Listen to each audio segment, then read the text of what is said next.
York. Here is Jane Pauley. A super-secret organization like the CIA is going to have secrets, but this sounded too bizarre to be true. Yet there it was, in print, in a respected newspaper. The accusation that the crack epidemic, which ravaged this country's cities, was spread with help from a secret army linked to the CIA. As you may recall, the story set off a firestorm of controversy. Then last month, a surprising twist. The newspaper which had first published this astounding story started to back away from it. Is the story true or not? Tonight, Bob McEwen takes a second look. We are sick and tired of your excuses. And I hope that you'll help to put an end to it, because we are tired and we're hurt and we're angry. I will tell you, Director Deutsch, as a former Los Angeles police narcotics detective, that the agency has dealt drugs throughout this country for a long time. It was an American first. The director of the CIA, one of the country's most secretive institutions, facing the public at a town meeting in South Central Los Angeles. If this information turns up wrongdoing, we will bring the people to justice and make them accountable. An extraordinary event in response to an extraordinary accusation that people working with the CIA had a hand in sparking the crack epidemic that has devastated America's inner cities. Those charges came from this man, reporter Gary Webb of the San Jose Mercury News. He became one of the most talked about journalists in the country, his story the most controversial of the past year, because after investigating the origins of the crack epidemic, he claimed he found a link leading right to the CIA. Men who were working for the CIA's army were responsible for bringing all that cocaine into Los Angeles that sparked the crack epidemic.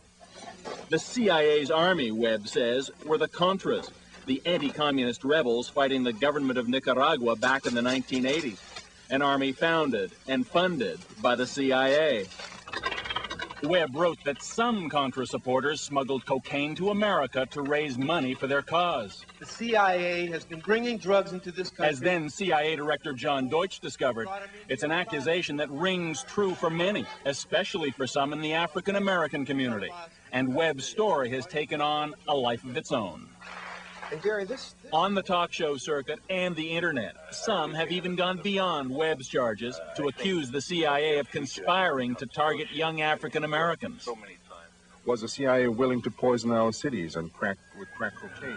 On the basis of what you learned, do you believe that there was a conscious decision, a meeting where someone sat down and said, we're going to poison the youth of Black America and here's how we're going to do it? No, I don't.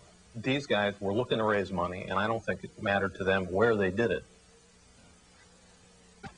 They just went where they could raise the money. Gary Webb says his stories were largely based on the testimony of a drug dealer with Contra connections who became a U.S. government witness. But 9 months after the series was published, the controversy continues. Some of the heavyweights of American journalism have examined Webb's work and found it reckless, often wrong. Just this week, Webb was pulled off the CIA story after his own executive editor admitted the articles oversimplified the origins of the crack epidemic and left out important conflicting evidence. He also wrote, I feel that we did not have proof that top CIA officials knew. But despite the evidence to the contrary, Gary Webb insists his stories were substantially accurate. And many Americans do seem willing to believe that their own government could have been involved in drug smuggling. So was the U.S. government involved in any way? Dateline decided to take a second look. Crack use spread like wildfire in the early 1980s. And in Los Angeles, a drug dealer known as Freeway Ricky Ross was in the middle of it. Prosecutors called Ross the Walmart of crack. He made millions in the early 80s dealing to Los Angeles street gangs. Police say he was among the first to take expensive cocaine powder and cook it into low-cost, highly addictive crack, then distribute it through the gangs.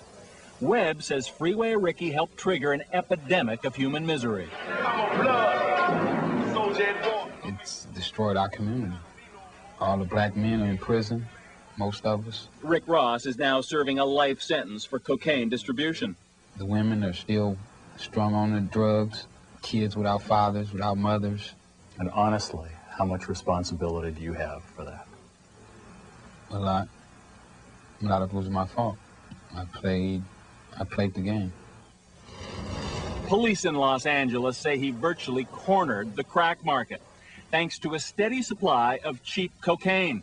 A pipeline so good that Ross was able to introduce crack to other cities, using his gang contacts, and to make himself, he says, a very rich man. On your best day, how much money did you see? A couple million, 2, 3 maybe. On a day? On a good day. How many days like that were there? A few. Quite a few. Rick Ross's drug supplier did have connections to the Contras. Dateline has been able to confirm that from former Contra leader Eden Pastora. And Pastora admits he received some aid from that drug supplier. But Pastora says he was not aware of any CIA drug connection. So we asked Gary Webb, where is the evidence the CIA knew of any drug dealing? You have to define the CIA. If you're saying that people who were working with the CIA know they were doing it, yeah. Did the director of the Central Intelligence Agency know this? I don't know. This is nonsense. Now retired, Dewey Claridge was the CIA's man in charge of Central America in the early 80s.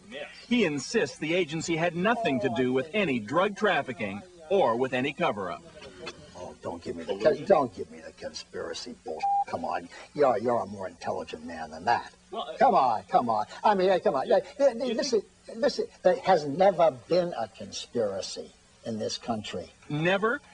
Gary Webb's version of events may be wrong, but in the mid-1980s, there was a high-level White House conspiracy called Iran-Contra.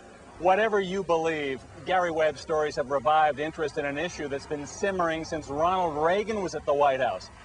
Were U.S. government officials aware of drug smuggling in and around the Contra movement? And did they simply choose to ignore it? One U.S. senator says, absolutely. There's no question in my mind there is a complicity in the flow of drugs into this country, period.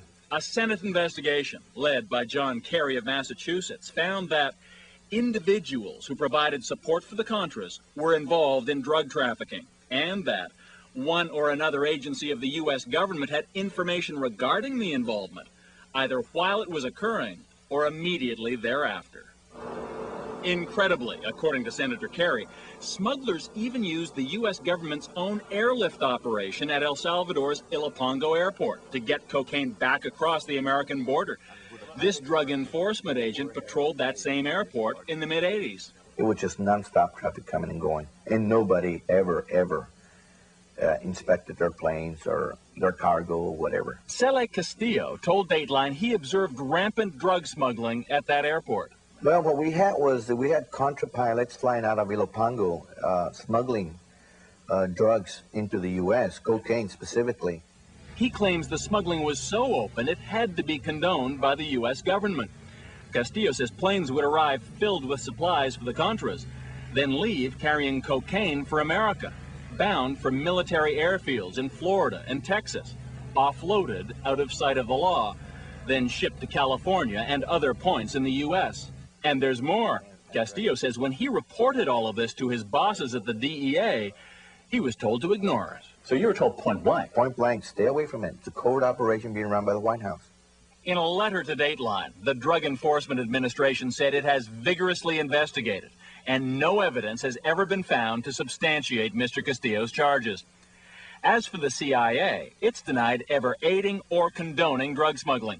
Reports were reaching the highest councils of our government, in the White House and in the Justice Department. There is no question of that. I can document that. The White House and Justice Department disputed Kerry's report at the time, but he still believes some government officials turned a blind eye towards drug dealing in the mid-1980s, after the time at the heart of Gary Webb's stories. There were no indictments or prosecutions, and ultimately those allegations of drug smuggling became just a footnote in the scandal known as Iran-Contra. According to Kerry, at the time, American officials were more afraid of the evils of communism than the ravages of crack cocaine.